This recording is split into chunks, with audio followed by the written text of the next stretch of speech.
is up, everybody? Welcome to another episode of Limited Resources. This episode number 350. My name is Marshall. I am one of your Limited Resources, and joining me on the line, all the way from Denver, it's Luis Scott-Vargas. LSV, how are you, sir? I'm doing pretty well.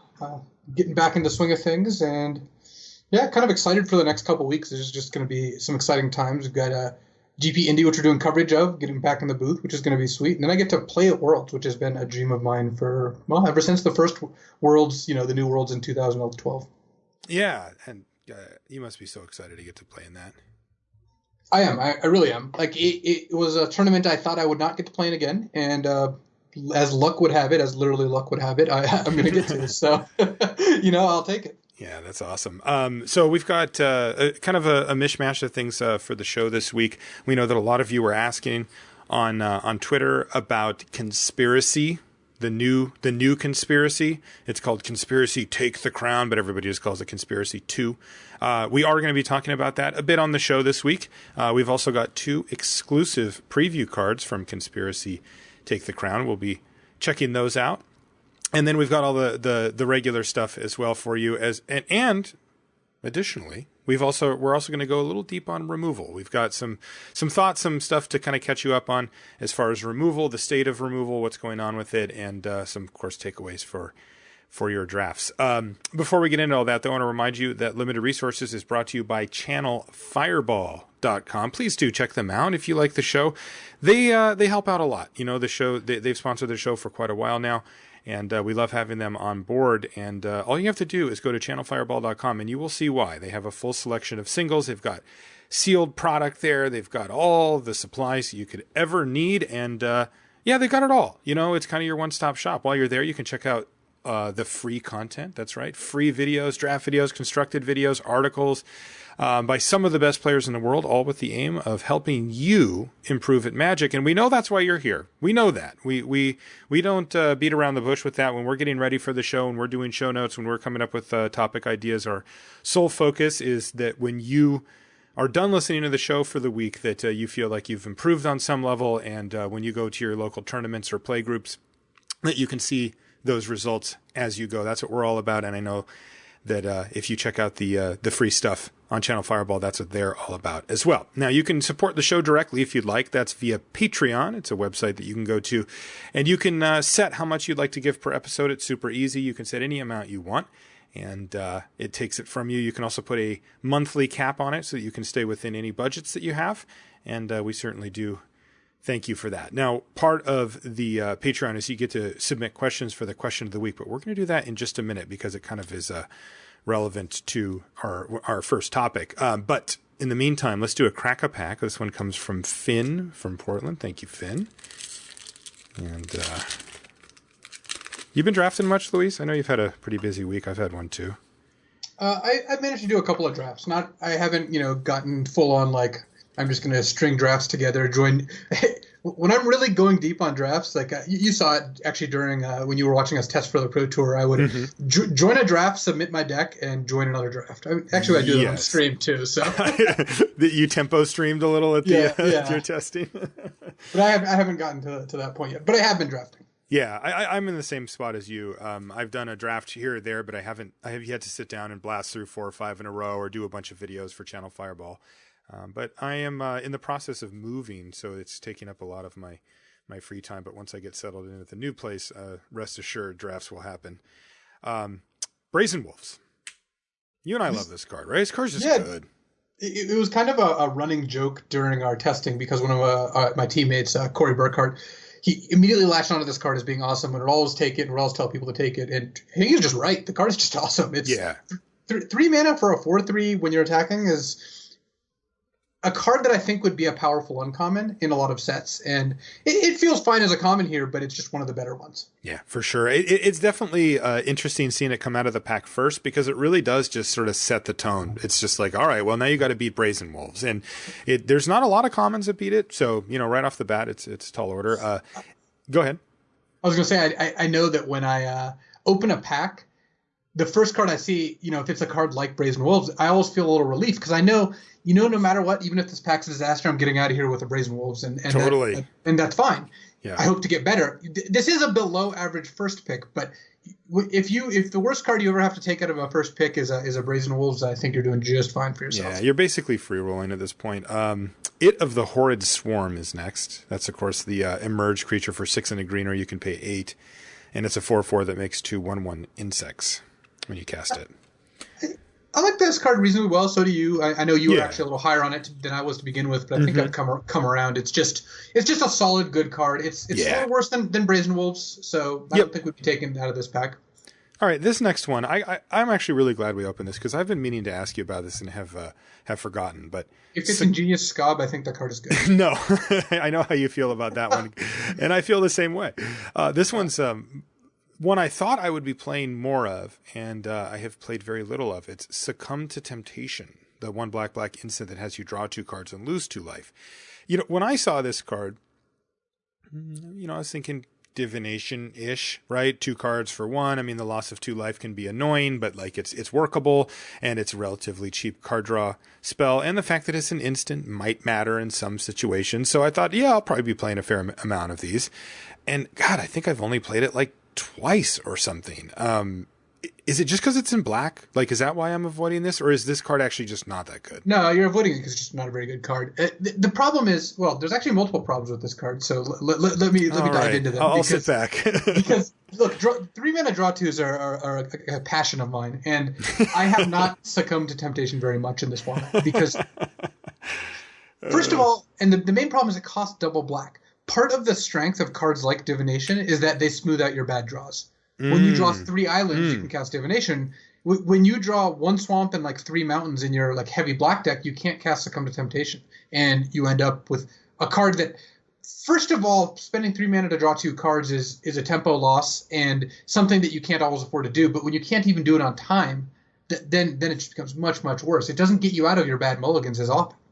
The other is that you have to pay 2 life. Like, paying 2 life for this effect is very bad. This is not Read the Bones by any stretch. Read the Bones is easier to cast, sees more cards. This is an instant, but in limited, that doesn't really matter all that much. So I think that the double disadvantages on a card type, 3-mana draw 2 that's already, more niche than I would like to think, it means that I don't think Succumb to Temptation is a very playable card. I think you'll play it every now and then in like a deck that's got a lot of swamps, like 10 or more, and can afford to spend 3 mana to draw 2, but that's just not very many decks.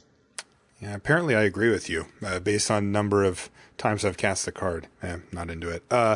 Woodcutter's Grit, pretty classically overcosted combat trick that is fair. Like what you're getting, a creature gets +3/+3 and hexproof until end of turn for 3 mana at instant speed, but the market for 3 mana combat tricks isn't very high. So I found Woodcutter's Grit generally doesn't make the cut in my deck. I certainly don't prioritize it when drafting, but when I've played it, I mean, it is powerful. Like, you can maneuver a situation where you can win combat quite easily with +3/+3, and it has the additional benefit of hexproof just in case your opponent happens to point, a murder or a certain type of removal spell at it.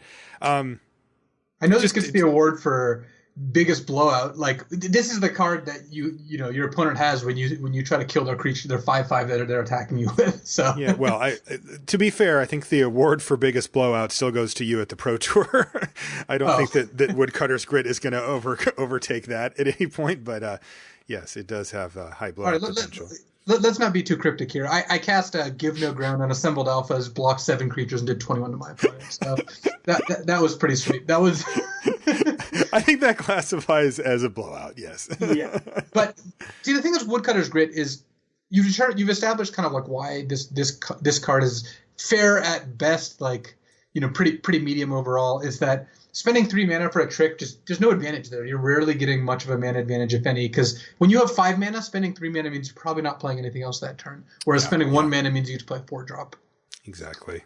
The only upside is that it really does hose removal if they cast it at the wrong time. Like, if your opponent is into waiting till you attack and then trying to kill your creatures, Woodcutter's Grit can lead to some pretty messy situations for them. Yeah, and it serves as a reminder on the times when it is correct to use instant speed removal on your own turn. If you've seen a Woodcutter's Grit or you suspect that they might have it, maybe you pass them to one in a draft, and this is the type of person that's playing a combat trick heavy deck, just kill the creature. Don't get greedy. This is the type of card that can really punish you for that. Prophetic Ravings is red for an aura. It enchants a creature, and the creature has haste and tap. Discard a card, draw a card. No. It's not a flat no. I'm just flat no on this. I know you're never going to put this card in your deck. That's fine. Yes, that is true. I do think that if you've got a deck that has like 5 or more madness cards, this is in a decent amount of creatures, like 12 or more creatures, this is a playable card. How do you reconcile that? You rarely get a full card worth of value off of madnessing something, and now you're going to spend another card just to set up that scenario? Is it because you think that the ability is going to be on average worth a card, like say in the late game? It's because, first of all, by madnessing cards you get a little bit of a mana advantage. So like if you have like Alchemist Greetings and whatnot. Okay. Second of all, if you discard Alchemist Greeting and madness it, you are drawing a card. That already puts you even on this card. So, and if you get to loot 2 lands away for 2 other cards, like that's pretty good too. You're approaching another card there in that scenario. Yeah, it all kind of adds up together. Like I would not play this card unless I had a lot of madness cards, but once you do, the card is better than it looks, which isn't saying much. Doesn't look good. It isn't a good card, but one of the edges I've found in a lot of formats is knowing when these niche cards are playable, and knowing that Prophetic Ravings just has a little bit of a home it just gives you a little extra percentage. All right, I will happily pass as many of those to you as you want. Thraben Standard Bearer. We talked about this card last week. Poor guy. Just not very good. White for a 1/1. Yeah. He wanted a white tap and discard a card, and you get a 1/1 white human soldier token. We mentioned it before, but it holds true here. It's just that the deck that this card really wants to go in, like a red-white madness deck or something like that, doesn't exist. Sorry, Thraben Standard Bearer. Yeah, it really doesn't. Like, what I think the most likely scenario to play this card is just if I end up in a red-white deck and I just have 4 madness cards somehow. But even then, this is so much worse than Stern Constable because it costs 2 mana to activate. Yeah, ugh. Poor thing. Yeah, substandard indeed. Exultant Cultist, just the happiest cultist ever. 2 and a blue for a 2/2 human wizard. When it dies, you draw a card. Look, this is a card you'll see all the time. It's on the battlefield all the time. It's just one of those right down the middle, solid playables that really you can't say anything bad about, and maybe isn't super exciting either, but just basically always makes the cut. I think that Exultant Cultist is a fine card. Yeah, like you said, it's not as good as Brazen Wolves, but it is a fine playable. Borrowed Hostility, card a little better than I thought it was when I started. I'm still not prioritizing this type of card, but it can get in for a lot. It's red for an instant, and you can choose one or both. Target creature gets +3/+0, and target creature gains first strike, and then it's also got Escalate for 3, so if you want to do both, you can pay 4 mana for it. Close enough, right? Like, it does just enough to be playable, though, again, this is the type of effect that it's not even on the same, level as Brazen Wolves. It's not. This card is about exactly as good as I thought it was because I'm just very good at card evaluation. Wow! All right, look at this guy. I get to say that because I didn't do the set review, so you have no standard by which to judge me. We can't go back and check your work. That's brutal. But I have been finding myself playing almost exactly one Borrowed Hostility in almost all my red decks. Oh, really? That good, huh? Well, it's got it, especially because a lot of the red creatures tend to have high power. You actually do get in the situation where your Brazen Wolves gets blocked by the Laboratory Brute, and you just go first strike, kill your guy, play a 3-drop on turn 4. And those are the kind of turns that win games. And then later in the game, when you spend 4 mana, you almost always win the fight, +3 in first strike. If they don't have like a removal spell, is just way more than enough. And you can actually spread this around if you want. Yeah, you can. So I have found the card to be good, and I found it to be efficient enough. It's also really good in blue-red spells matter because you get to kill them with Mercurial Geists, that sort of thing. So I like Borrowed Hostility. I tend to play one of those cards. Yeah, I think it's totally playable. Okay, uncommons. Ooh, Ruthless Disposal is our first one. Well, we've got a new winner. Ruthless Disposal is the 4 and a black as additional sorcery as additional cost. Discard a card and sacrifice a creature, but to give 2 creatures -13/-13. Yeah, the cost is steep. Make no mistake about it, but the powerful effect is definitely worth it. Just killing straight up 2 creatures is just too good. Yeah, the awesome thing about it is that you're down 3-2, right? Like you spent 3 cards because you have to discard and sacrifice, and you of course spent a card on Ruthless Disposal. But Right. one of the cards is a card that's probably not great. Your worst card you get to discard. You also get to sacrifice your worst creature in a set where there's a lot of things like Exultant Cultist just hanging around, even if you're not the Emerge deck. Mm-hmm. And you get to kill their 2 best creatures because -13 is going to be enough. So 3 for 2 that you can easily maneuver into not even being more of a 2 for 2, but you probably spent 5 mana versus their like 7 or 8 mana, and you killed 2 of their best cards for 1 good card, the disposal, and 2 of your worst cards. Right. Yeah, it ends up being worth it. Oh no. Blood Mist. Your favorite. Yeah. Not my favorite card. We talked in depth about this card before. Not the type of card I generally like, though. I do admit that there is a home for it, so keep your eye out. I don't think you need to first pick it in any scenario, though. No, I don't think you should be doing that. No. Ride Down. Another card you probably shouldn't be first picking, though. I have found this dynamic to be pretty interesting with these gold cards. It's red-white for an instant, destroy target blocking creature, and anything that was blocked by it gets trample until end of turn. It is interesting how these gold cards actually have been panning out, because everybody seems pretty on to the idea that you don't necessarily want to just first pick a gold card because of how committing it can be to 2 specific colors. If the people that are passing to you somehow are in one or both of those colors, you can really find yourself in an awkward position during the draft, even though oftentimes the gold cards are the most powerful cards or one of the most powerful cards in the pack.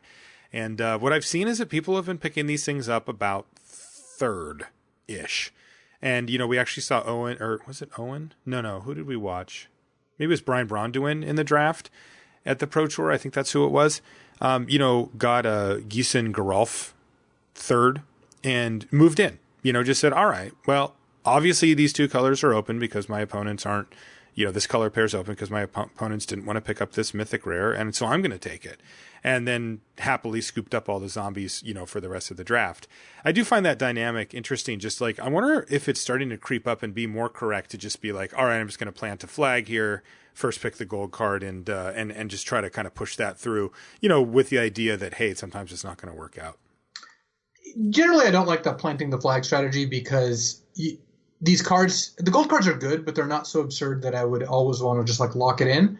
Yeah, this one certainly isn't. Well, it's definitely not with Ride Down. Yeah. But one of the real strengths of getting this third, or getting Gieson Gerolf third, is that the 2 people who passed it to you are aware of what that means, and that means a decent chance that that color combination is open. If you first pick it, the 2 people to your right could both be drafting one of your colors each, and you're just in a really bad spot. So, and then you're more higher than average going to burn that card. Like, if you only end up playing Ride Down like half the times you first pick it, well, it makes a lot more sense to take a card like Brazen Wolves, which is, I think a little bit worse than Ride Down in red-white, but you're always going to play Brazen Wolves when you first pick it if you end up red, whereas even when you end up red, you're still only 50%, or not 50%, you're still only able to play it when you play it with white, which is one of the other 4 colors. Right. Yeah, exactly.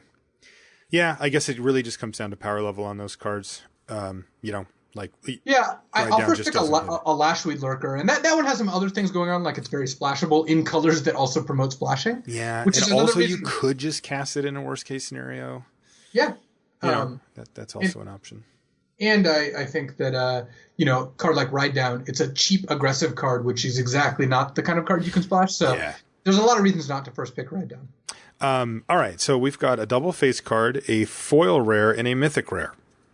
So I'll start with the double face card. It is a Vildenpack Outcast.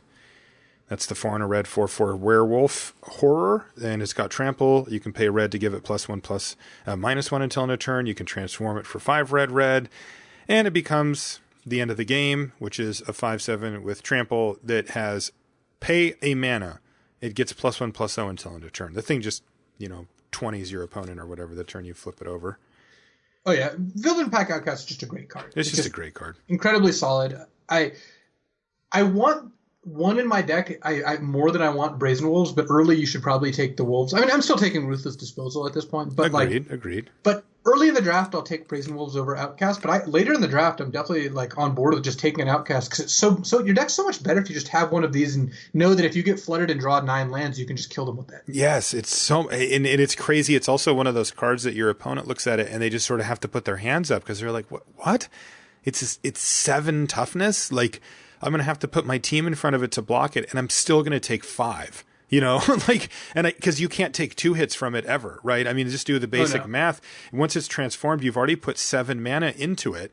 It's got 5 power. Even if you don't have an additional source of mana, you're already just crunching in there for 12, and like, they're dead, right? I mean, how are they going to take 2 hits? They're just not. So, yeah, it really puts your opponent in an awkward spot. The only downside to the card, as far as the draft portion goes, is that it's 5 mana, right? And you know, that isn't a slot that is super important for you to fill out early. You're more thinking about removal spells and 2 and 3 mana creatures and the kind of really important curve filling stuff. But still, that is a card you want at 5 mana.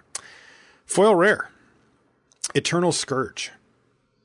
All right, this is the 3-cost 3/3 that whenever it becomes targeted by a spell or ability, you exile it, and then you can play it from exile. Mm-hmm. So, but then if it dies in combat, it just goes to the graveyard, right? Right, and then it's just gone. Yeah. I like this card, actually. It's a fun card. It's weird, yeah, but 3/3s for 3 are very good. They are. That's a good Magic card right there, especially given it's like a half point colorless. above curve, you know? Yeah, it is. And, in a set full of 2/3s, that can be pretty nice. It's colorless as well, which means that if you take it early, you can keep your options open, which has, again, a little bit of a benefit. None of these are like, oh, you just do it because of this reason, but they're all like adding to the case for Eternal Scourge. And then, yeah, it can be really annoying for your opponent. The problem is it can also be really annoying for you if they have ways to repeatedly exile it, like, let's say, Sigardian Priest, for example. Also, the ceiling isn't super high on a card like Eternal Scourge, right? Like, it's still just a 3/3 for 3. If you draw it late in the game, it's unlikely to have a profound impact on the game. I think it's fine. I think it's a card that I'd play in a significant number of decks, but I would not first pick it here over Ruthless Disposal. No, I certainly would not either. In fact, I guess I would first pick it over Brazen Wolves because it's colorless. Much like being gold is valuable, being colorless is very valuable too. It is. Yeah, at least it's at minimum a tiebreaker, right? Right. If just at the bare minimum. But I think it's even tiebreaker plus. Brazen Wolves, but if first pick, first pack, you might as well just take the Eternal Scourge. Mm-hmm. All right, and that leaves us with our last card, which is a mythic rare, and it's Grim Flayer. Ooh, all right. Well, here's a multicolor card. Maybe I can get behind. This is a good card, certainly. Do you remember what it does? Yes, this is 1 and a black for a 2/2. It's like you said, a mythic rare. It's sort of 1 and a black. Green-black for there 2/2. Mm-hmm. It's got trample. When it hits your opponent, then you get to look at your top 3 cards, put any back on top, and the rest in the graveyard. And then Delirium, it has +2/+2. Yeah. So it's a powerful little punch right there. Mm-hmm. You're in really good shape because you get to hit your opponent and then get pretty close to Delirium and then maybe try to hit your opponent again. And once you get Delirium, it's a 4/4 that's just going to keep rumbling. Yeah. But it's got that gold card problem that we talked about. It's not only got that gold card problem, it also, like, Black-Green Delirium is not a deck that I'm really super high on. And this, despite being very powerful, like early and then like solid mid game, it's never going to blow you away. I think it might just be worse than Ruthless Disposal, even in Black Green. Mm-hmm. Yeah, this is a card that I like, but this to me falls into that second category of cards that you don't want to first pick for fear of color commitment, and it's added on to by the point that you made, which is that Black Green isn't a particularly powerful color pair in this set. If it was one of the premium color pairs and it was a card of this power level, I think it probably would push it into a card you'd consider first picking. But, it is a little timely. It's a good card. It is like a 4/4 trample for 2, whether you can set it up early or even if you draw it a little bit later in the game is really, really good. That is very powerful. But, I think I'd still rather just have the Ruthless Disposal here. Yeah, it's by far the best pick, both in terms of power level and in terms of flexibility. Yeah. Okay, so Ruthless Disposal it is. By the way, I'm planning on splashing it. Well, that's one of the strengths of the card. Yeah, it's pretty easy. Okay, so let's get into our Patreon question of the week. I mentioned this a minute ago. If you are a patron, if you're a subscriber on Patreon, then you get to submit questions for the question of the week. This one comes from Gabriel Rittner. He says, "Hey guys, I just got the card in the mail and it is awesome. Thank you very much." He's referring to the thank you card that you get, again, for signing up for the Patreon. No problem, Gabriel. I'm glad I sent it out and I'm glad you got it. Man, you have no idea. Anyway, I'm so mad at you. He says, we have Conspiracy Take the Crown just around the corner, and that leads me to my question. Does a more casual draft format like Conspiracy excite you at all? I really like the last one, and I can't wait for the second one to come out. Anyway, thank you very much for all the amazing content you bring us every week. And so thanks for the question there, Gabriel. And this is an interesting one for you and I, Luis, because... we had a whole bunch of people ask us on social media if we were going to be talking about Conspiracy. And I mentioned at the top of the show, we've got two exclusive preview cards that we're going to go into right after this. But I did want to get into a little bit of Conspiracy talk beforehand. And I did draft the original Conspiracy. In fact, I did a video that Loading Ready Run produced for Wizards of the Coast with a bunch of awesome people, and I had a really good time doing it. They made sure that we had not seen the set at all, so it was all this crazy new types of cards and stuff that were kind of mind blowing, and they got to see us take those in real time live. But it is interesting to me because when we talk about Conspiracy, we're talking about a format that is meant to be played multiplayer. And that's really one of the overarching main things about Conspiracy is that when you draft it, it is meant to be played in a multiplayer way. And, traditionally you would play it with 8 people, and then you would split those 8 people into 2 4-person pods who would play against each other in a multiplayer game. And that would be it. Nothing too exciting about that. But the interesting thing to me, I don't like multiplayer. I don't like it at all. I have played a few different versions of multiplayer Magic since I've come back, and I find myself needing to make these sort of mental flips, to have fun with it. It mainly meaning that I have to pay attention to something else while I'm doing it and use it more of like a social thing, where it's like just hanging out with people that just happens to be what we're doing, which is so different from how I normally approach games in Magic, where I want to get into the details. I want to get into the strategy. I want to try to beat everybody. You get that competitive thing going in your head. So that aspect of Conspiracy is a little lost on me, to be honest. And, when you come here to listen to Limited Resources and figure out how to beat your opponents and stuff, you won't hear us talking much about multiplayer. What do I like about it? There's a lot. I think that the design space that they push into with these Conspiracy sets is fascinating and super cool too. Mainly the space of, we're going to mess with the act of booster drafting, right? We're going to use that as design space, which I think is really, really cool for us who love to draft, just because it's like such an acknowledgement of us. It says, look, you like to draft and we know it, and we're going to make that part have an extra level or an extra wrinkle to it, which I think is really, really cool. And then also, some of the cards that they end up coming up with that are sort of Conspiracy specific end up being really interesting as well. Like, for example, the conspiracies themselves, the ones that you can draft and they don't actually go in your deck, but they start in the command zone and they affect the game. And usually a minor way. Some of them, the upper rarity ones affected in a more profound way. But I think that that's a really neat little area that we just don't have in regular booster draft either. So it's kind of mixed for me. As a primarily competitive player, the politics and all that stuff when it comes to multiplayer are a little lost. So when Conspiracy comes out, I'm like, well, I'll probably draft it, but I'm not going to do it like 5 times. But, as a lover of Magic and drafting, I love that they're paying homage to it and exploring that space. So that always catches my eye as well. So it's kind of this, in between thing for me. What about you, Luis? Do you get excited when you see Conspiracy, Mr. Pro Tour guy?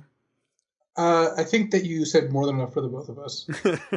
No, so you mean I said it perfectly is what you were trying to say?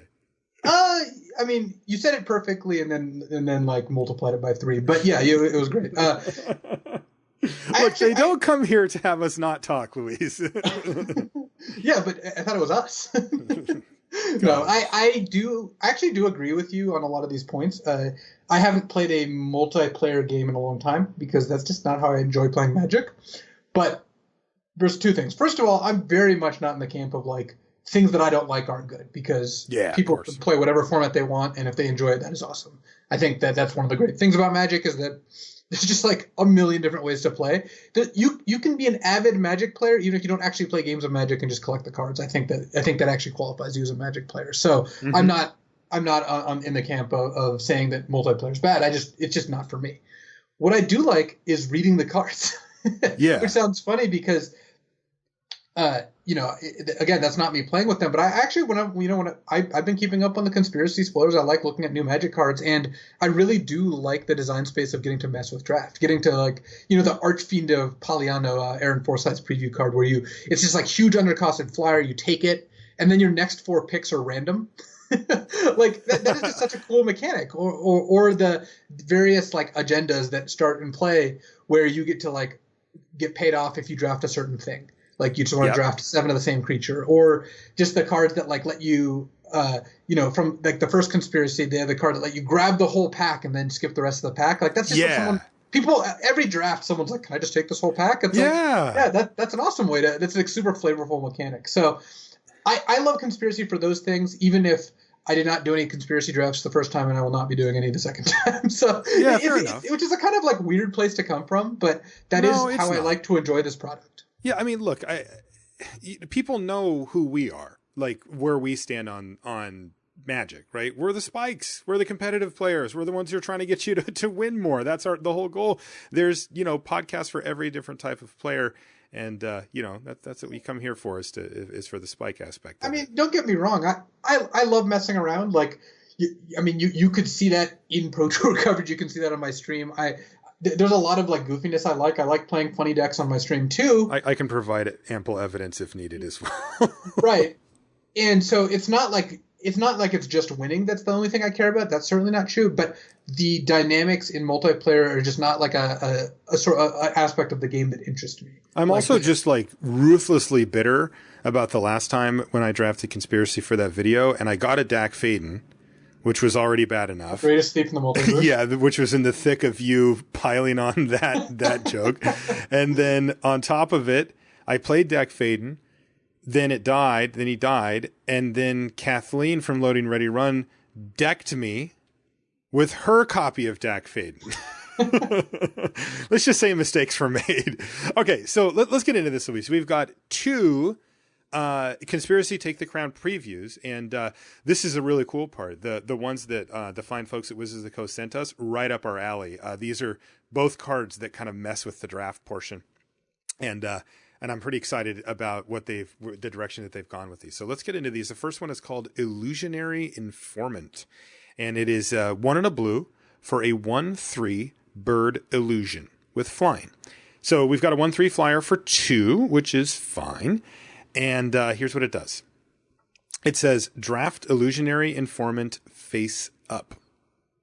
Now, this is what Luis and I were talking about with messing with the draft portion and using that as design space. So when you take Illusionary Informant, you put it face up on the pile of cards that you're drafting, and everybody can see it. Usually you'll also say that you're doing it.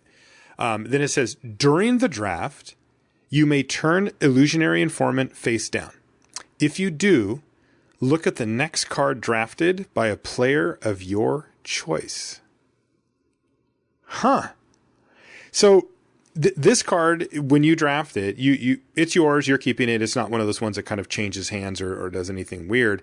It just gives you this added little bonus that at one time per Illusionary Informant, you can look at the card that somebody drafted, and it can be anybody at the table. So what do you think about this one, Luis?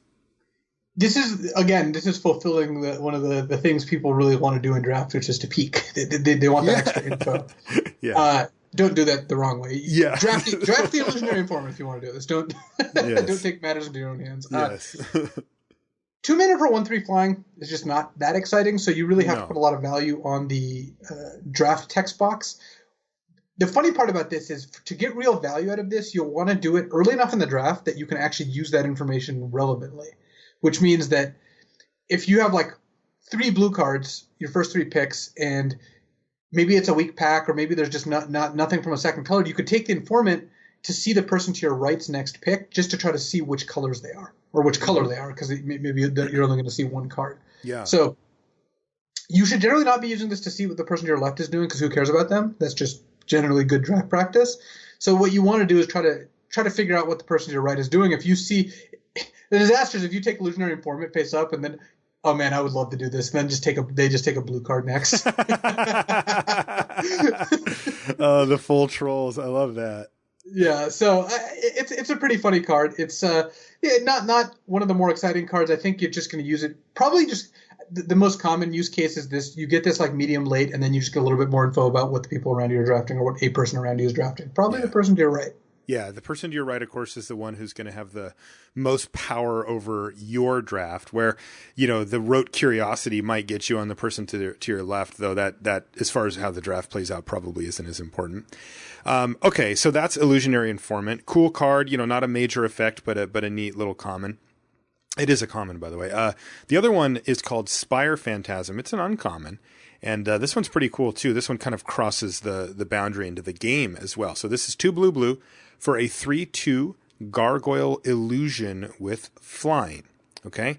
So we got a 3/2 flyer for 4. We call that a Snapping Drake, though this one costs 2 blue rather than 3 blue, which certainly matters. And it says, reveal Spire Phantasm as you draft it.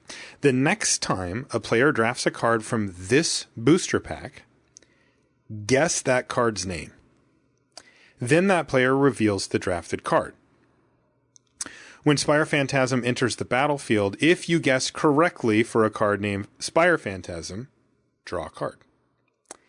So I know that's weird. So I'll break it down real quick. So basically what happens is you're getting two kind of benefits here. The first one is that if you guess correctly, you've got a creature that is 2 blue for a 3/2 flying that when it enters the battlefield, you draw a card, which is fantastic. That's a solid little card.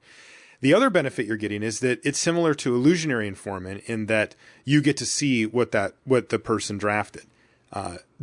In this case, whichever direction the pack is going, so that the person next to you. It's coming out of the pack that the Spire Phantasm was in, so you take the Spire Phantasm, look at all the rest of the cards, try to figure out what the person to either your left or your right, if it's a second pack, would draft from that, ship the pack to them, and then when they pick their card from it, you guess which card it was. And you say, oh, I think you took an Illusionary Informant. Then they reveal it. You get that information, which is certainly relevant. I mean, we saw that from the Informant itself. And if you happen to be right, then your Spire Phantasm, cantrips instead of just is a 3/2 flyer for 4. So the first thing that stood out at me was I was reading this. I was like, why does it say when Spire Phantasm enters the battlefield, if you guess correctly for a card named Spire Phantasm, draw a card? I'm like, that's just like a really weird way to say that. And then I realized if you guess correctly on one of these, just draft all the ones you can, and they'll all work always. They all cantrip. Yeah, exactly. So, that's how it works. That's kind of neat. The other thing about this is if you have a pack where there's like a really obvious pick, it just gets so much better because I suspect this card, if it misses, is going to be a little below curve. I would assume so. 4 mana for a 3/2 flyer that has like a slightly harder to cast cost, just not great, but a cantripping one is just awesome. So this is like less of a good first pick and more of a good fourth pick, because fourth pick, there's probably only 1 or 2 other good cards. You're 50-50 or better to guess correctly. And also, what you've passed the person to your left. If you pass them 3 great red cards in a row, and then you take Spire Phantasm over a good red card, you have a way higher chance than if you just first pick this. And then it's like, well, there's a good black card and a good blue card. I just don't know the person to my left first picked a blue card, so they're just going to take the blue card, even though the black card's slightly better. So now, what if you also can run your troll with this card, right? Like just first pick it, see what they took, and then just move in on their color. You could do that, but that's not very good value. Why not? Because the person to your left doesn't impact your draft that much. I mean, you but you get to impact theirs a lot. Well, the other thing you could do, which is pretty sweet, is if the person to your right opens Spire Phantasm, just make it some terrible pick that they would never guess, just to tilt them off. Maybe I will play Conspiracy. There's a lot of possibilities here. Yeah, there are. Well, okay. The only thing I like more than competition is trolling. So yeah, exactly. Okay, a couple more things I wanted to hit up here, Luis, about Conspiracy, just because we did have a lot of people asking, and I know that there's so many people excited. I did want to go over a couple of the finer points, or the higher points, I should say, about playing in multiplayer. Again, traditional Conspiracy draft is 8 players, and then they're split into 2 4-player pods who play it out multiplayer style, which is, there's a few things. One thing that jumps out is that the aggressive decks tend to fall significantly in value, because you've got to get 3 other players from 20 to 0. And that is very difficult with a whole bunch of small creatures that are trying to, engineer this quick game. When you're playing against one other person, it can be tough. And, you can have that curve out deck with all the 2-drops and all that kind of stuff. But once you kill one person, if you focus on them and let's say you do get them dead, you've got 2 more who didn't have their creatures ran over by your combat tricks or your removal spells, just sitting there, and you're the one with all these little tiny creatures. It's also this weird dynamic where, if you attack one player, let's say one player has a particularly slow start, and you're just like attack with everything, and you kill them, relatively early in the game, you're opening yourself up in a huge way by doing that, because then you're like, go.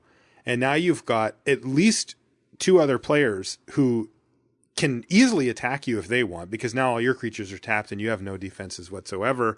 And oftentimes they can just look at each other and go, well, if I attack him for 8 and you can attack him for 12 and then he's just dead and then it's just you and I, and they're like, yeah, okay. And then, you invested all these resources to get one specific player dead when the goal was to be the last person standing. So aggro decks definitely go down a lot. I think, even though they usually put mechanics in here to try to mitigate that, I still find them not that great in multiplayer. Yeah, aggro decks certainly lose a lot of punch, because all that drafting an aggro deck is going to do is like maybe take out one person and then put yourself in a position to lose very badly to someone else. Right, and that's just lame. One of the interesting dynamics, which I actually don't particularly enjoy, but I do find fascinating, is the idea with like spot removal spells and maybe even counter spells and that kind of thing, right?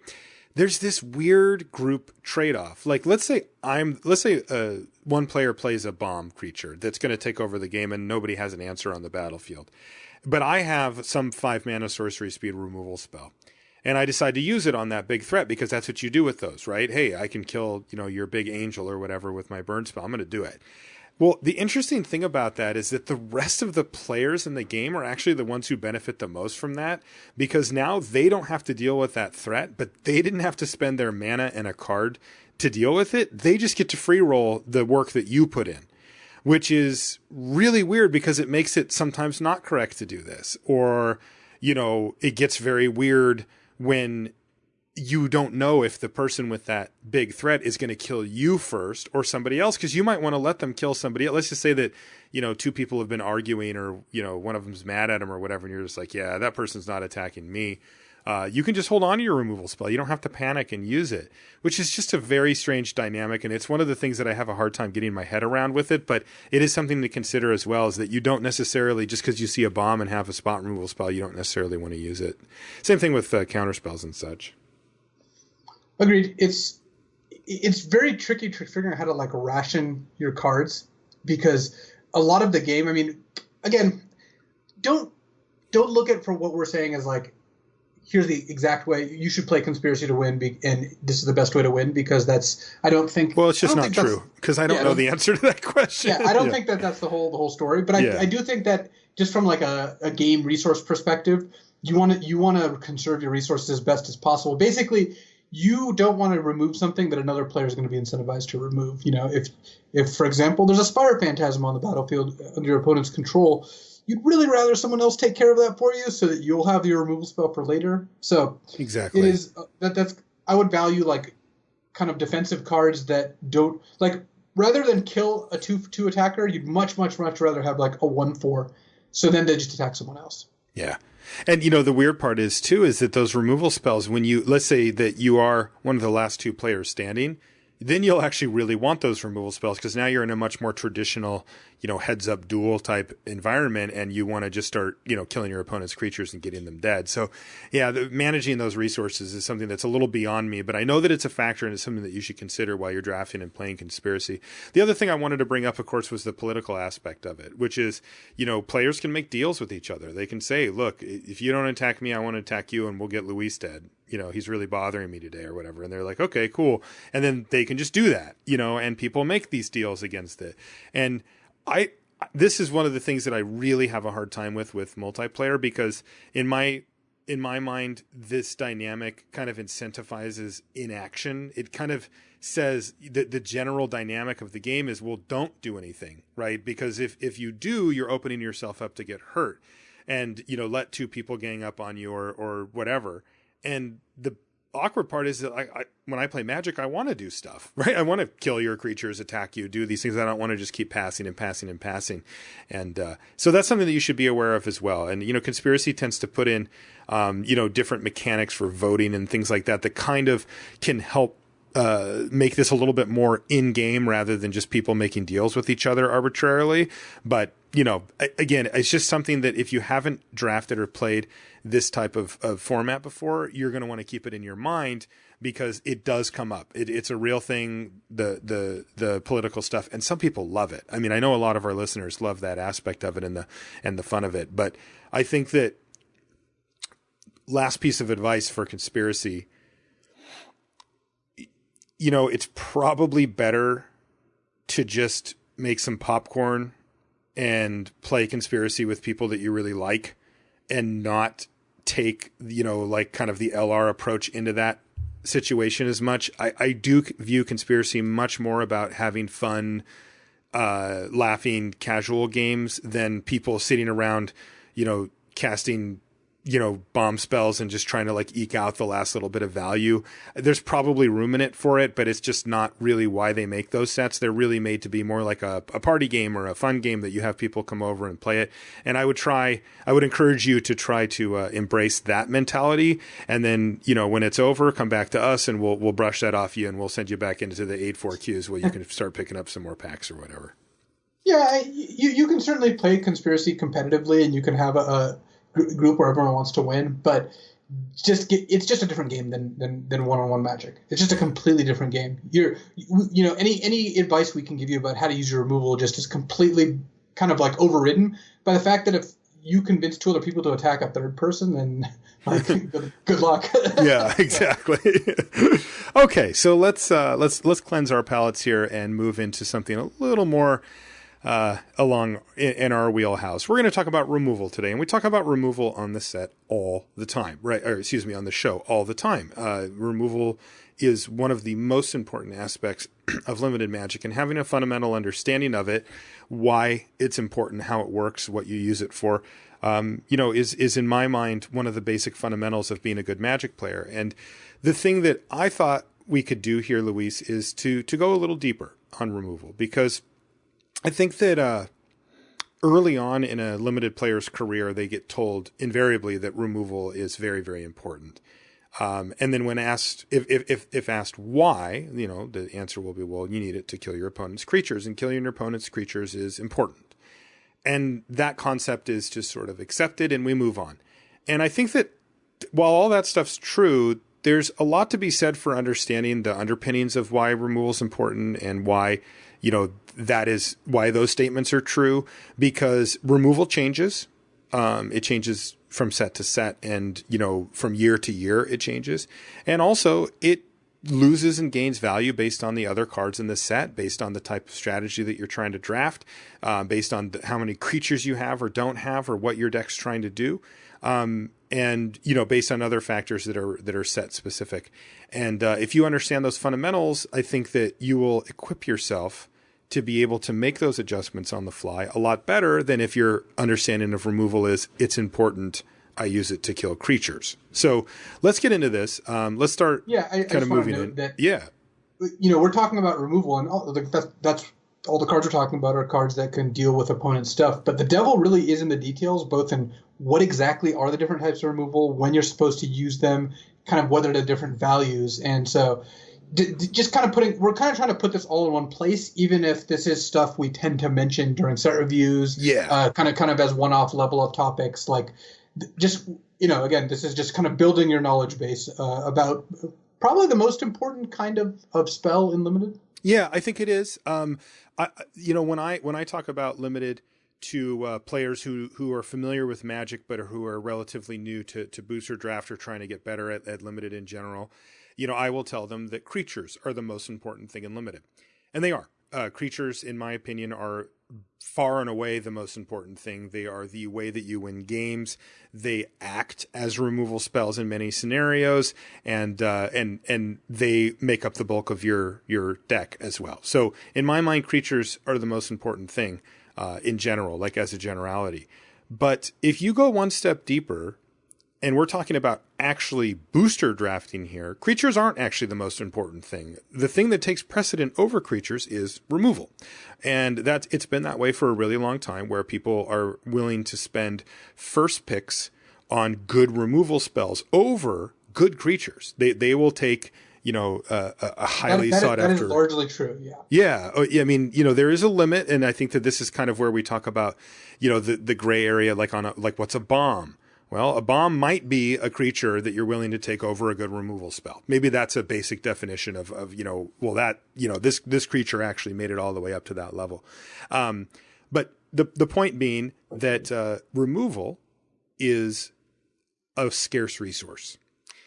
The difference between a good 3-mana creature and an okay 3-mana creature and a kind of not great 3-mana creature isn't huge. The difference between having some number of removal spells in your deck and not having removal spells in your deck is massive. It's a huge difference. And that's why you see people prioritize removal in the draft. The simple fact is there just isn't as much of it around. So that you're going to be able to get some, we'd call them like replacement level creatures if worst comes to worst, but replacing removal spells, that's not going to happen. It's very, very difficult. You basically have to warp the whole entire rest of your deck to replace that. And, given the power level of some of the creatures these days, being caught with no removal can often lead to losing a game.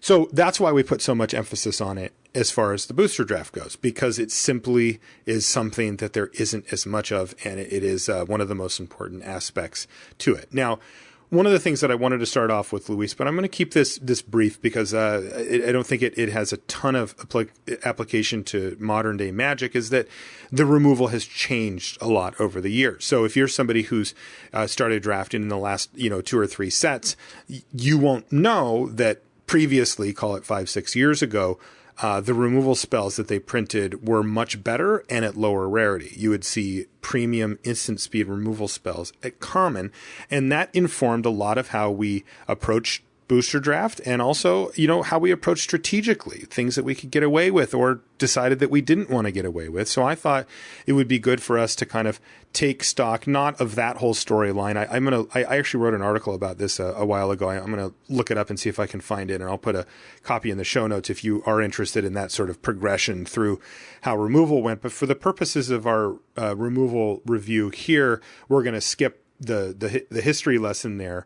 But we will kind of get to the point here of what's the state of the union for removal, and this is kind of where we're at now, and where we're at. One thing I do want to note, by the way, is the removal was better. I mean, you had cards like Grasp of Darkness, at common instead of now it got reprinted at uncommon. Is kind of a funny example. Doomblade, Doomblade, and cards like that. The other part of that puzzle was that creatures used to be a lot worse. Yes, and something like Build and Pack Outcast, which is a common, would have been like an uncommon or rare. And totally. Even Solitary Hunter, 4-mana 3/4 that can flip into a 5/6, like that's just not a common 5 years ago very often. Like, so you're going to end up, it was the other part of it, because some people are going to look and say like, actually, if you look at all these old sets, there's not that many Doomblades. And it's like, yeah, there's not Doomblade in every set. We're not saying that. But the combination of removal being a bit better and cheaper and creatures being a bit worse and clunkier kind of led to a different dynamic than we have now, which is what we're going to talk about. Totally. And so, what does removal look like now? Well, it's generally a little more expensive, right? You'll see it in the 4 to 5 mana range for the, I put it in quotes, but the unconditional removal, right? The kind of removal that kills most creatures, pretty cleanly. The premium removal, like think murder, out of this set is now rarely printed at common. It's basically never printed at common. The 2 and 3 mana removal spells that kill most creatures or almost every creature, often at instant speed, are uncommon or higher now. And the cheaper removal is good still. They do tend to provide us with decent, cheaper removal, but it only kills the small creatures now. It's not a Doomblade or effect like that. What kind of things does this inform? Well, can we play auras and equipment, expensive combat tricks more often? What other changes does slower removal open up besides these type of things? How have creatures changed over the time frame, which, you just covered right there, Luis. And these are some of the type of things that we're going to discover as we move through this. So I thought that a good place to start, Luis, would be the different types of removal as a more general approach. So why don't we start there?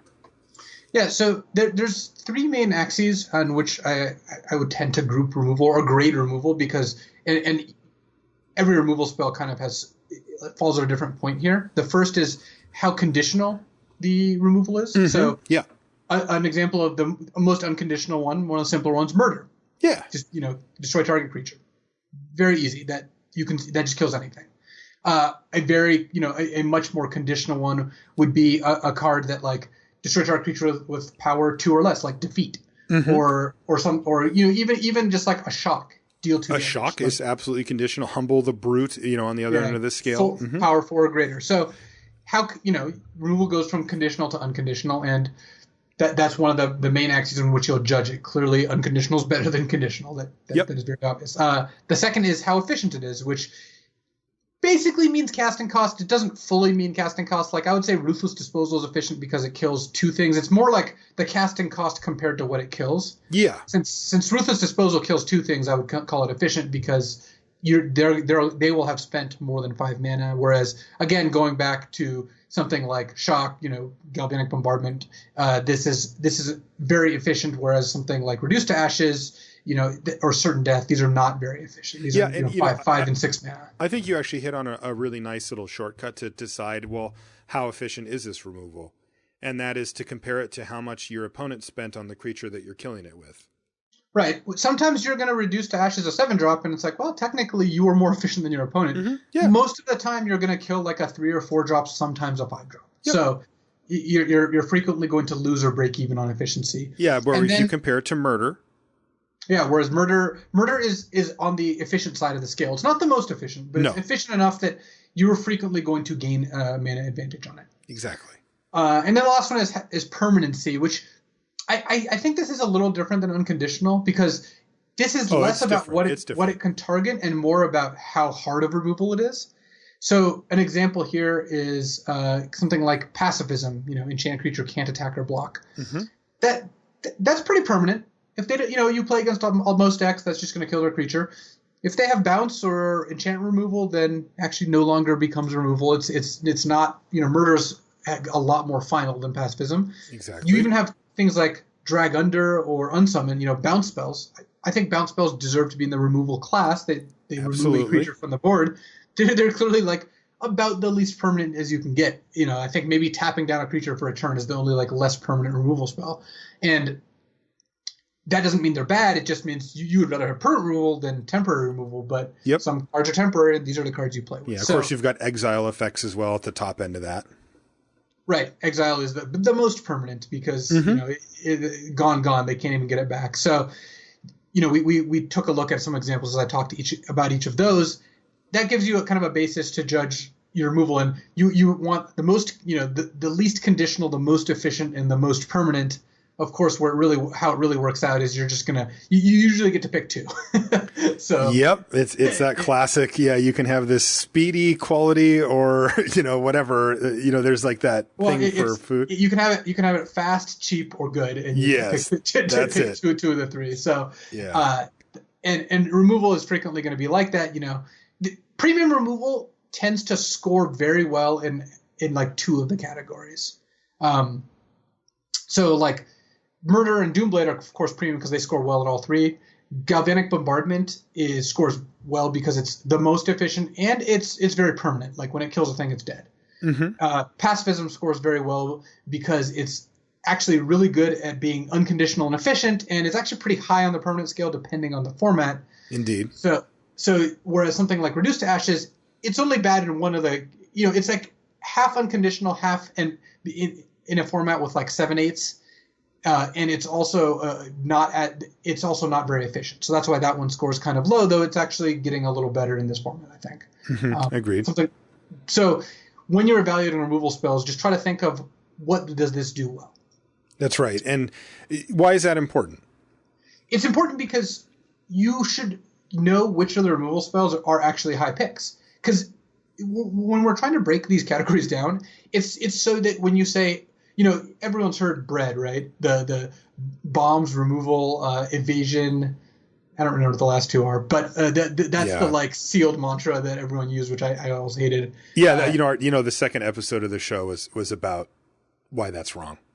I'm serious. LR number 2 is called Breaking Bread. All right, there we go. So removal is not all created equal.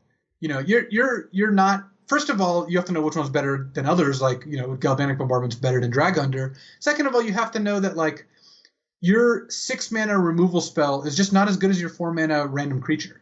Like, just because it's removal doesn't mean you should just snap it up.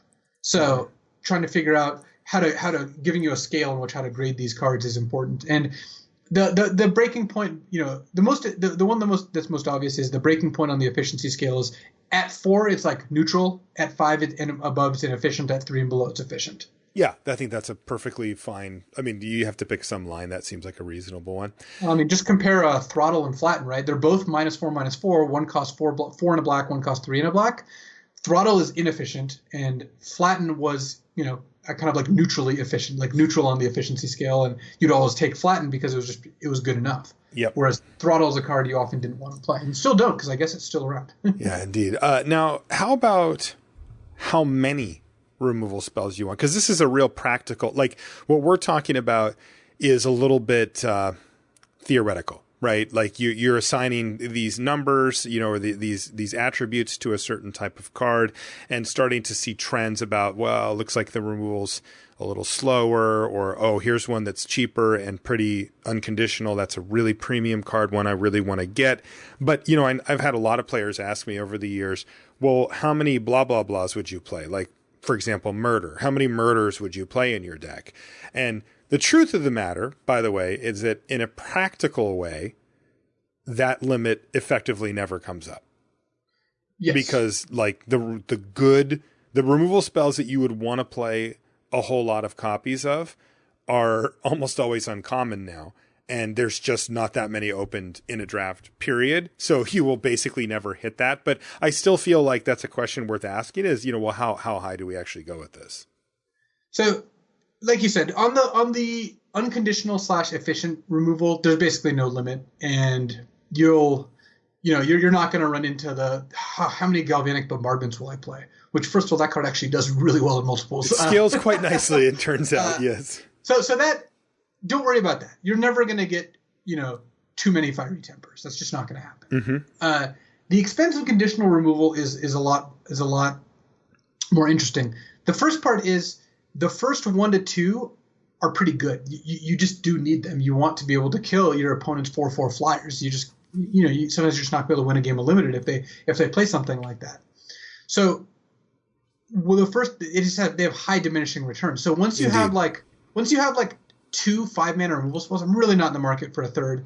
And once you have like 2 to 3 conditional removal spells, you end up a lot less interested in others too. Like you just can't play that many cards that have conditions on them because sometimes you'll run into a deck that just does not meet those conditions, and it's just really brutal to draw multiples of those cards.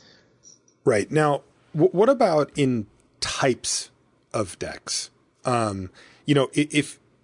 Again, there's a certain class of removal spells that go in every deck and you don't care, right? Like your murders, if you're playing black, you're going to play them. So we know that part is like you said a second ago, it's not something you should really worry about. You're never going to flood out on murders. Okay. But every other removal spell is somewhere else on that scale. The unconditional, efficient, and permanence scale they're all going to score kind of in different, areas of that graph. Do you value certain types of removal spells higher or lower based on the type of deck which you've built, whether it's an aggressive deck, a control deck, or the more typical somewhere in the middle deck. Definitely, and that's knowing which removal spells pair well with which decks and what numbers you want is really important, because one of the most obvious examples is the less permanent removal, like bounce or chilling touch effects that tap a creature down. These are great in fast tempo decks. Blue-white flyers love bounce spells. Mm-hmm. These are terrible in blue-black control decks. In a blue-black control deck that's going to take 11 turns to win, when you bounce their creature, you're just going to replay it. You tend to lose out. Drag Under, is the most recent bounce spell, and that's a special case because it draws you a card, so every deck wants it. Yeah. But the average, 2 mana, 1 mana bounce a creature type cards, those are just not good in control decks. So aggressive decks are okay with less permanent removal. On the flip side, control decks are actually okay with a higher amount of removal because they're not trying to meet a creature threshold because they don't care about curving out.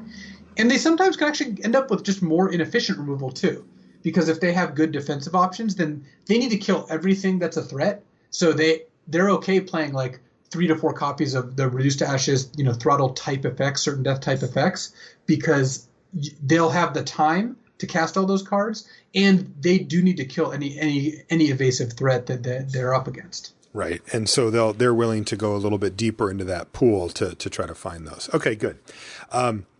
Well, there's one last thing, which is go ahead. What your creature makeup also changes what removal spells you want. Good point. If you're playing a red-green werewolf deck that's got multiple Vilden Pack outcasts, you're probably not worried about much except small flyers. So you're okay with your removal spells being Galvanic Bombardments to kill Tattered Haunter. Mm-hmm. Yeah. If you're playing a deck that's got a lot of 2/2s and 3/3s, you really do need a way to clear out a 3/4 or a 4/4, because otherwise you're just going to get brickwalled. So, right. So you might be willing to pay one of the 5 mana cards. Right. Your deck needs Reduce to Ashes actually in a lot more than the other deck we just talked about. So mm-hmm. you have to know where your creatures line up and what their bad matchups are, and removal can help shore that up.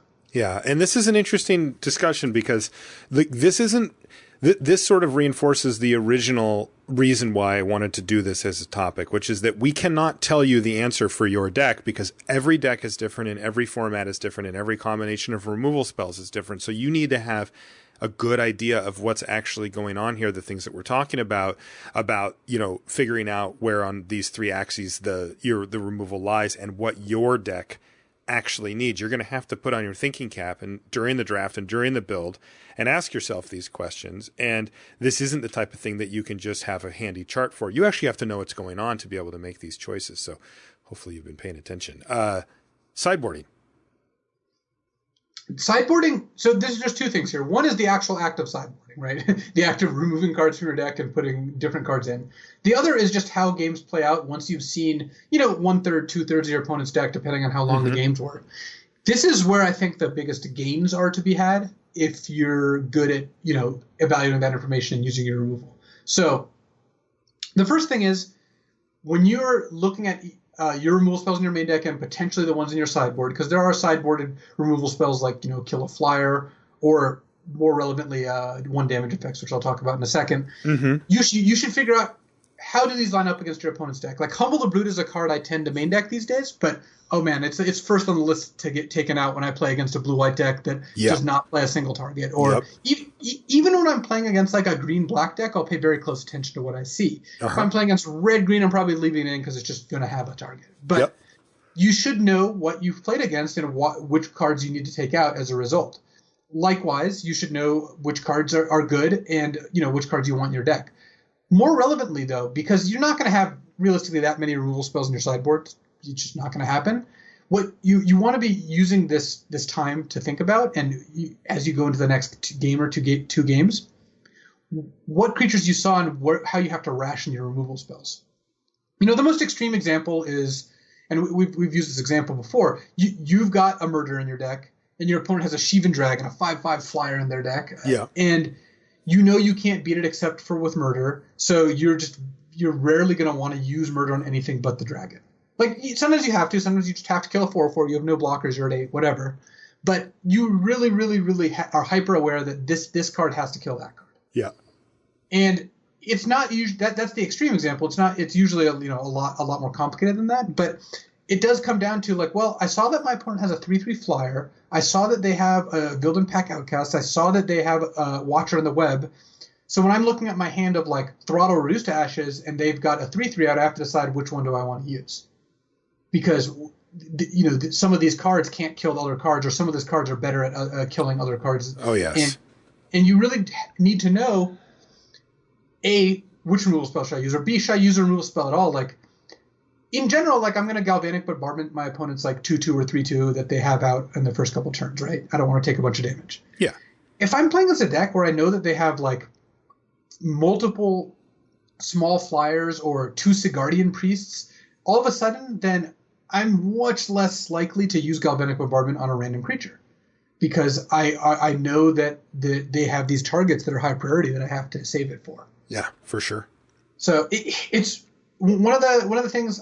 I tend not to do it, but I definitely think that you should experiment with doing it. Write down every card you've seen in game one.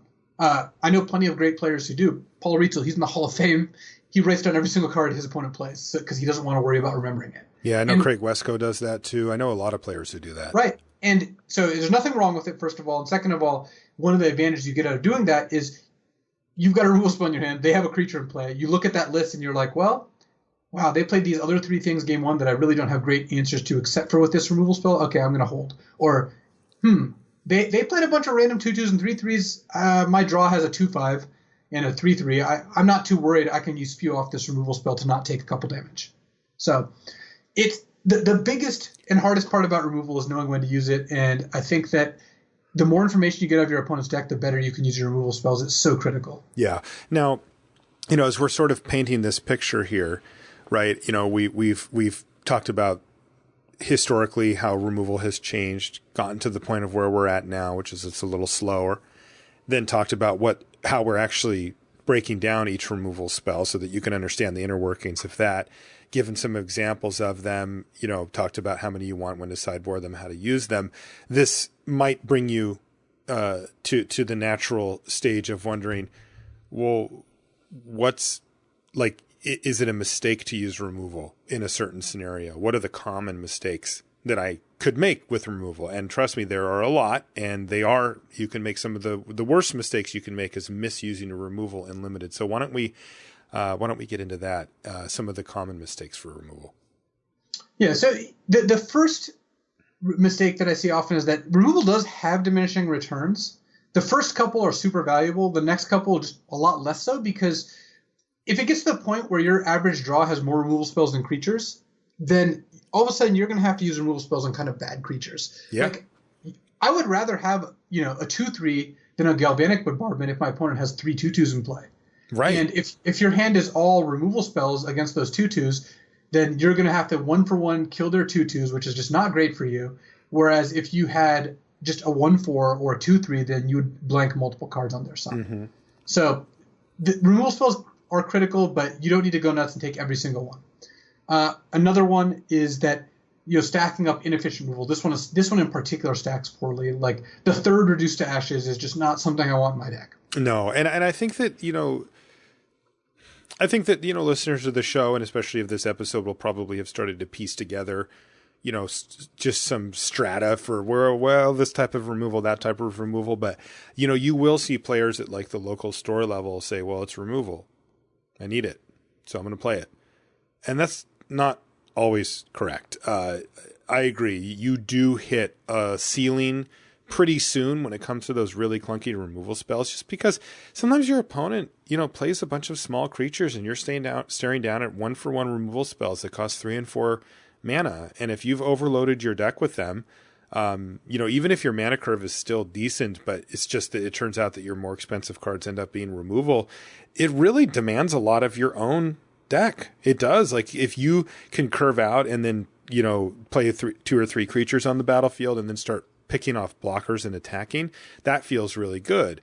But if you're in a more typical scenario where it's sort of in the middle, where maybe you've curved out, but then they have 2, and, there's some defensive creatures out and the board's starting to get a little stalled out, the prospect of spending a removal spell per turn going forward can get a little bit awkward when you're spending, 5 mana and they're producing, a threat every turn. So definitely don't lump all removal into one group together as the removal, air quotes. They are definitely some that are worth more than others, and you can use that unconditional, efficient, and permanency grid to kind of figure out which ones are the best. Another common mistake is using removal too quickly.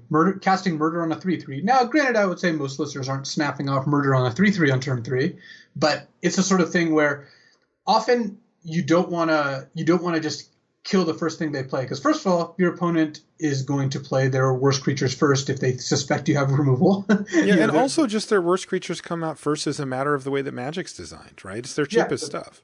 Right. So using removal too quickly is something that you have to be aware of. The flip side is waiting too long to use your removal means that maybe you take a bunch of damage and you should have just killed the thing.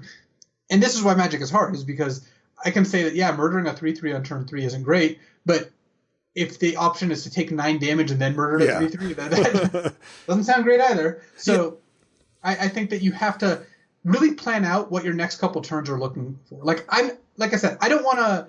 It's not my dream to Galvanic Bombardment a 2/2 vanilla, but if they play that on turn 2 and my hand doesn't have a play for like 2 more turns, I'm going to do it, because if I just take 4 damage, then play my creature, they'll have another creature in play, maybe 2, and then they bounce my creature and I'm dead. I could have saved myself 6 damage, and I should have. Yeah. Another mistake that I made reference to a little earlier this episode, but I wanted to hit up again, was not using instant speed removal on your turn, right? Like sometimes it is 100% correct to just use your removal, even though it says instant, on your own turn while your opponent doesn't have any mana available, to make sure that a creature dies. This is a skill that is sort of third level, because first level people will just use it right away because they don't really understand the difference between an instant or sorcery, or they just don't care. And then after they've learned that sometimes you can benefit from waiting, because players might try a combat trick or might enter combat or might try to double block or try an aura or whatever, and you'll be feeling quite clever when you have your instant speed removal still in your hand and you get to blow them out by creating a 2-for-1 scenario, which are very well worth going for.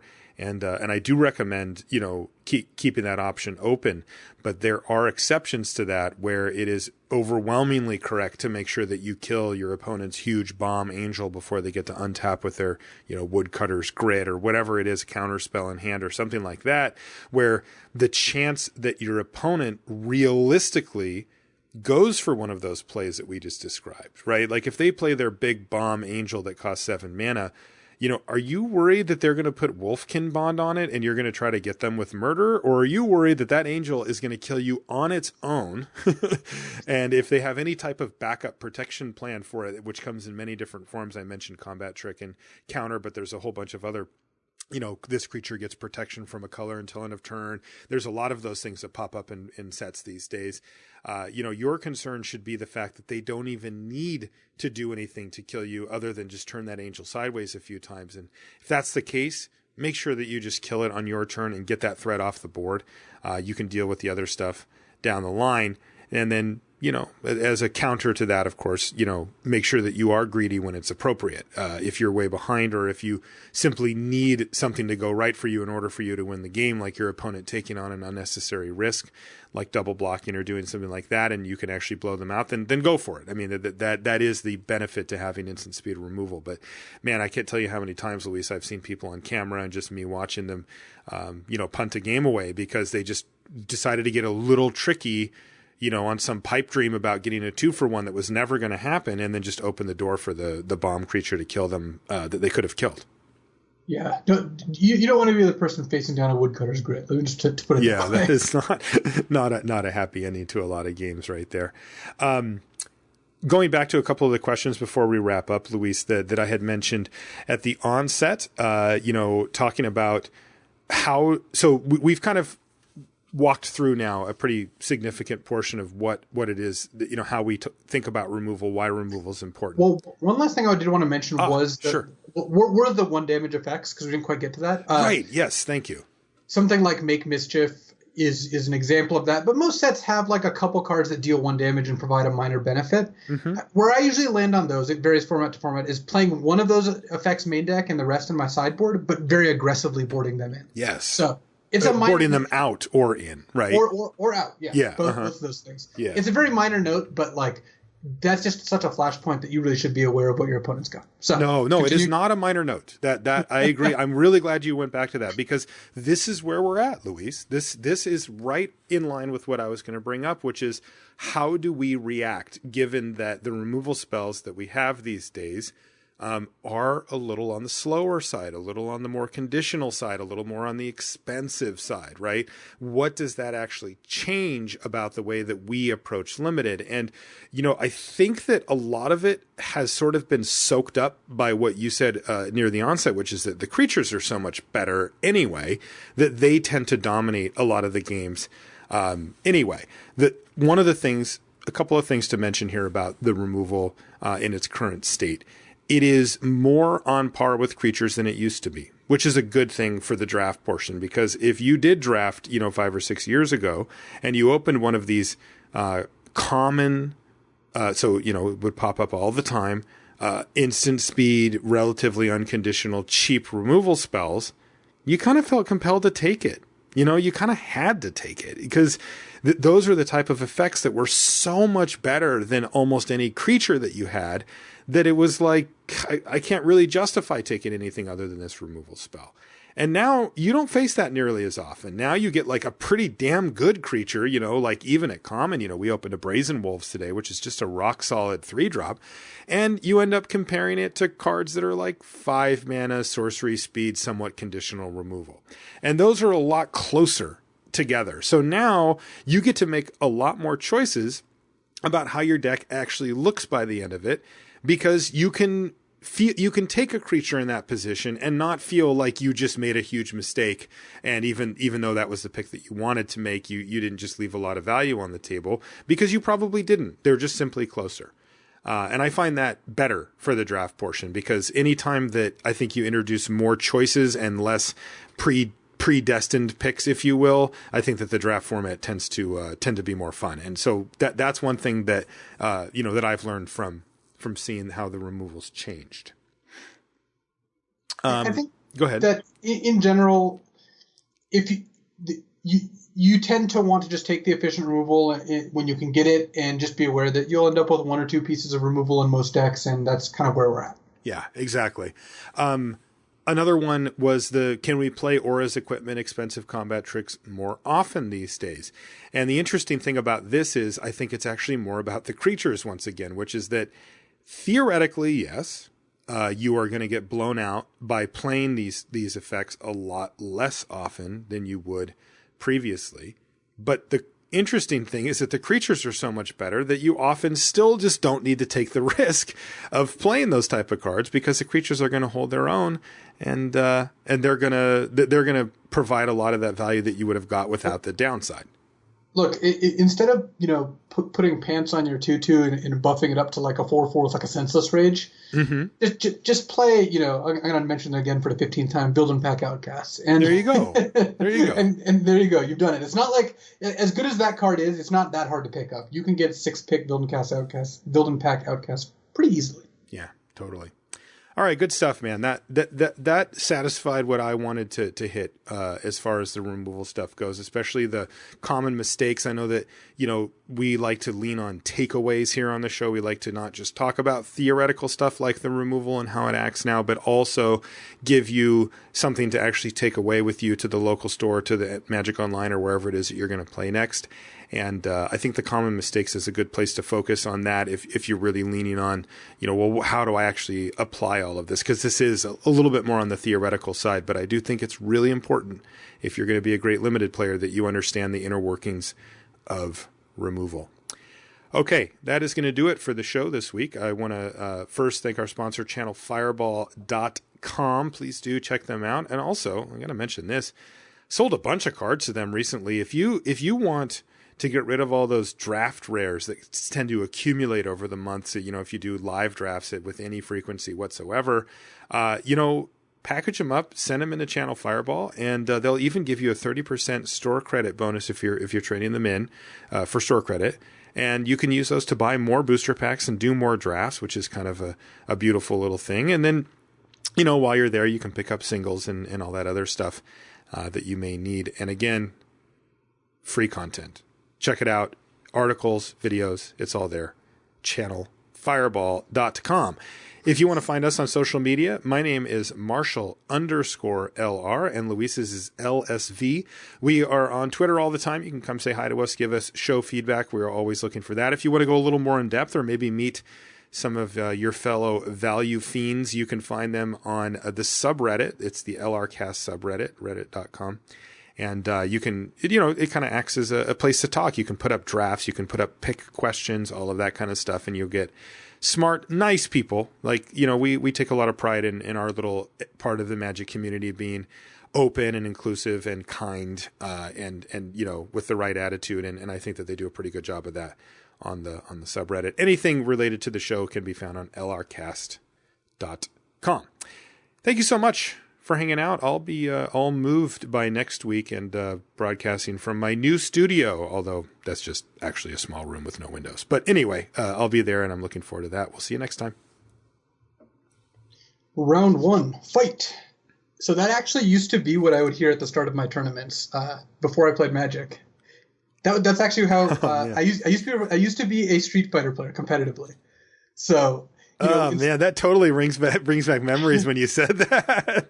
Yeah, it instead of you have 50 minutes you may begin. That is what I heard, and I just want to talk about it a little because it's kind of something that I've never really talked about all that much, and it actually is what got me into Magic competitively in a lot of ways. So I went back when I went to University of California, Davis. We had an arcade there, and in between classes or sometimes during them, I would go down to the arcade and play. First, Capcom versus SNK. That was the first game I played. And then the game I was best at ultimately was Capcom versus SNK 2. I would always play C Group Balrog in Capcom versus SNK 1. And then my main team for Capcom versus SNK 2 would be Balrog, Vega, and Yamazaki, which probably meaningless for most of the people who are listening. But for those who have played Street Fighter, that was the squad I would run with. And I was really getting into it. I actually was on my school's team one year when we played against other schools in the area. We played against, UC Berkeley, San Jose State, that sort of thing.